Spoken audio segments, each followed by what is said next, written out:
Hey there, my name is Alex. I am the Silver Mont.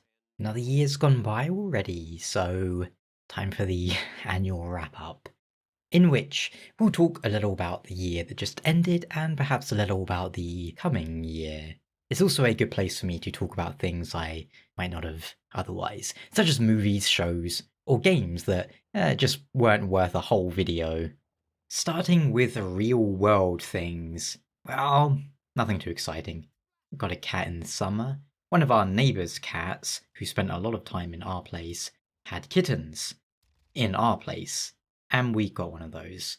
Called him Leo, and he's cute, although definitely a troublemaker. Other than that, it's been a fairly uneventful year. My channel's coming up to the 10-year mark, which sure went by real quick.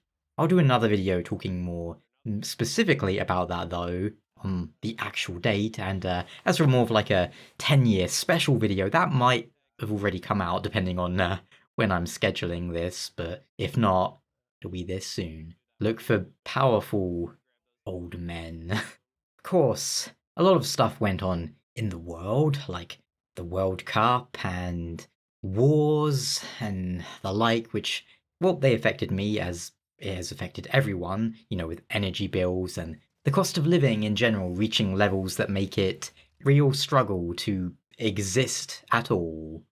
As for games, Elden Ring was perhaps the biggest release of the year, on both a personal level and a more general one. I think Elden Ring was the number 2 selling game of the year, beaten only by Call of Duty, which I also bought. Playing a COD game for the first time in many years. We had several large releases, like God of War Ragnarok, which not interested in. As much as I enjoyed God of War 2018, something about this new one just doesn't appeal to me for some reason. I think one of the highlights of the year for me would be Ace Combat 7 and Project Wingman, neither of which came out in 2022. That's just when I played them. Project Wingman in particular impressed me a lot, being a game developed primarily by one person, I hear, and the entire development team, including, composers and everything, was like 3 people. And it makes a nice segue into movies, because Top Gun was the highlight of the year for me when it came to movies. I think Avatar 2 came out, but I have absolutely zero interest in that. I never saw the appeal of the first movie. I watched it and I was like, it was a movie, sure. I don't remember any of the characters. I don't remember any action. All I remember was there was a guy in a wheelchair who became an alien after going into the Matrix, but not the Matrix. And then he was like, Pocahontas or something. It's one of those movies that got hyped up a lot and just did nothing for me. As for Top Gun, well, that got me back to the cinema for the first time in years. I think the last time I went prior to that was to see that miserable Star Wars movie where somehow Palpatine returned. If you ever get the chance to see Top Gun in the cinema, absolutely go for it. Hell, Top Gun 1 or 2 for that matter.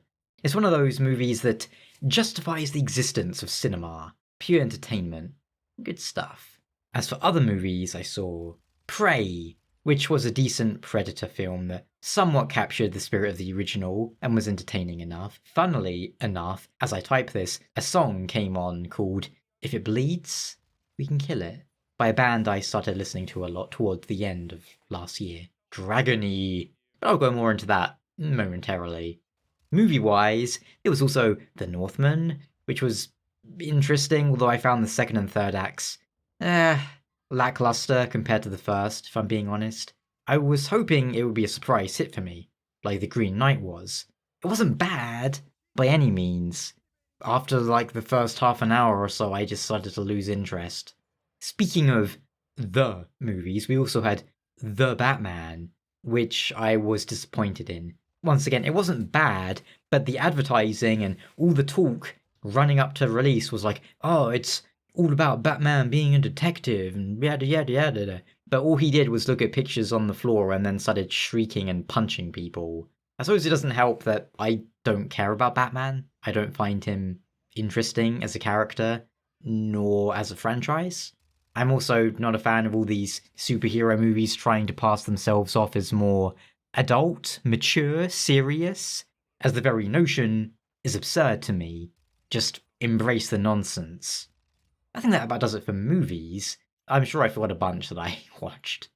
How about shows? I watched quite a lot. Terminal List and Outer Range on Amazon were both entertaining, if very different from each other. There was another show on Amazon that's ostensibly based on Lord of the Rings, but I didn't fancy having a anger-induced stroke, so I didn't watch that. Needless to say, I find just about everything concerning that show offensive. Amazon's Wheel of Time gave me more than a few conniptions, but there is one positive that came out of it. It inspired me to actually finish the books. See, I read up to book 11 of The Wheel of Time, and then the author died, and the pacing issues in the middle set of books, along with that, it just kind of killed my interest in the franchise for a long time. But the show inspired me to go back and finish them. If only because whilst watching the show, I was like, you know what, it's been like 15 years or something since I read these books, but I don't remember them being stupid like this is. So I had to go and check. In fact, I went through the whole series of all 14, 15 books. I'm glad I did. It reminded me how much I loved them as a teenager, and how big of an influence they had on me, including things I didn't even recall having influenced me, I guess on a subconscious level. I also then, after looking up something, found a Wheel of Time influenced song. There's a lot of those, by the way, from the band Dragony. It grew on me, and then YouTube started spamming Dragony at me in the auto music playlists or whatever, and I realized they've made songs influenced by many things, including Dark Souls, with a song called something like Kiln of the First Flame, amusingly. I wouldn't say I'm typically a fan of that sort of referential music, but I can dig it now and then. I used to enjoy power metal a lot when I was a teenager. I didn't stop enjoying it, I just stopped listening to it more in my 20s, for whatever reasons. It might be because I used to like listening to power metal when I was, playing a fantasy game like, I don't know, World of Warcraft, or writing my terrible fantasy book. And then when in my 20s, I obviously wasn't writing, I was writing YouTube stuff, so I guess I listened to just more music that fit the mood for that. I don't know. But listening to that sort of genre again has reminded me of some old favourites, and in general hearing songs that I hadn't heard in 15 years or so. Speaking of music, Meatloaf, singer of what might be the best song of them all, Bat Out of Hell, unfortunately passed away in 2022. And I'm sure there are a lot of other people who passed away too, but that one just seemed relevant here. Back to shows though, I genuinely have lost track of Disney shows, all the Marvel ones. Like, I think I watched the first bunch of Marvel shows. None of them were very good, and I kind of just gave up on them. I've not watched She-Hulk. I've not watched Miss Marvel, I think the other one was. And I only just got around to watching Andor, which was alright. See, instead, I went through every season of 24. See, when 24 was airing on TV, I didn't have the channel it aired on. I only ever had, the basic 5 channels or whatever in my household growing up. But my friend told me about 24 when I was, pretty young, when it was still airing. And I got, a DVD box set of, I want to say the first 3, maybe 4 seasons, and I just watched that on DVD over and over again. So watching the whole series was a lot of fun. It was, I was surprised at the consistent level of quality, because it was 9 seasons or something, and a mini movie. It definitely had its moments of up and down, but for the most part, I was very impressed, and I think it holds up pretty well. I enjoy 24. It's kind of makes me miss when TV shows could be written by people with brains instead of nuts in their head, just banging around against each other. Andor, though, was okay. I didn't hate it, I didn't love it, which I guess is an achievement for a Star Wars thing. Kenobi show was rather crap. Should have been an hour long. It should have been like a movie, not 6 episodes of just don't like. Oh no, that the only thing I'm really gonna remember about that is the final fight, which had some cool moments in, like when Anakin's mask blew up and he was like half Darth Vader voice, half Anakin voice. I'm gonna remember that and that comical chase scene from like the first episode where Leia, who looked like a 2-year-old despite being like 10, then she's like running at like half a mile per hour, and these adults are like, how do we catch this tiny child with legs the size of toothpicks? And they're like running into trees, and I don't think it was meant to be funny, but it was hilarious. Least stupid. Disney have done a great job stomping Star Wars into the ground, so nothing about that surprises me at this point. I don't ever expect to see anything good on Disney. Perhaps the most exciting thing on there this year, or well, last year I suppose now, was the continuation of Bleach. If you're of my generation or so, then you probably remember the big three of One Piece, Naruto, and Bleach. I never really got into One Piece. I watched like 70 episodes, then realised I had like 900 more episodes to go, and nothing had happened. Naruto was, yeah, but Bleach, I mean, it's a big part of what got me into anime, I suppose. I always enjoyed it, and it's been fun having it to watch once again. It isn't great, but it's fun. In fact, 2022 was a little unusual in that I watched quite a lot of anime. Bleach, Mob Psycho Season 3, which I had no idea was even a thing until I just saw people talking about it. But Mob is great. It's from the same person who wrote One Punch Man. Unlike One Punch Man, it has more than one good season. All the seasons are good. There was also the latest season of My Hero Apachai, Macadamia, Slapadamia, Boku Woku, whatever, which is, yeah, that series fizzled out a bit, but I still watch it, because, oh well. Then of course, Stone Ocean, part 6 of JoJo's Bizarre Adventure. Series I've loved, well, since 2007, I think. Same with Bleach. If Bleach is what got me into anime, I'd say JoJo's what got me into manga. Had I made my channel a little bit earlier, it would have been Joseph Joestar's face you would have been staring at every time I upload, instead of Dio from Last Exile, who just happened to be my profile picture at the time, and I'm too stubborn to change it at this point. As for Stone Ocean, I think it's one of the less popular parts, along with Golden Wind, but I enjoy it well enough. There's no part of JoJo I dislike, frankly. Jotaro is the worst JoJo in that he's kind of boring, but even then I don't dislike him, he's just my least favourite. The worst part about Stone Ocean was frankly the horrible release schedule thanks to Netflix. The best part, well, it's over. Which sounds mean, but I say that because it means the best part, Steel Ball Run, is next. After that, add JoJo Lion, which I think is over now, which means in theory I can read it. See, I hated reading JoJo when it was ongoing, because the cliffhangers drove me nuts, so I waited years, like 5 years I think, for Steel Ball Run to end before reading it. At this point, I might just wait for the JoJo Lion anime, seeing as it's probably only going to be a couple of years away anyway. And the anime for JoJo is quite a faithful adaptation. Sure, they cut out some parts here and there, and the localization is hilarious when the character says Aerosmith, and then it gets subtitled as legally distinct Aerosmith or whatever.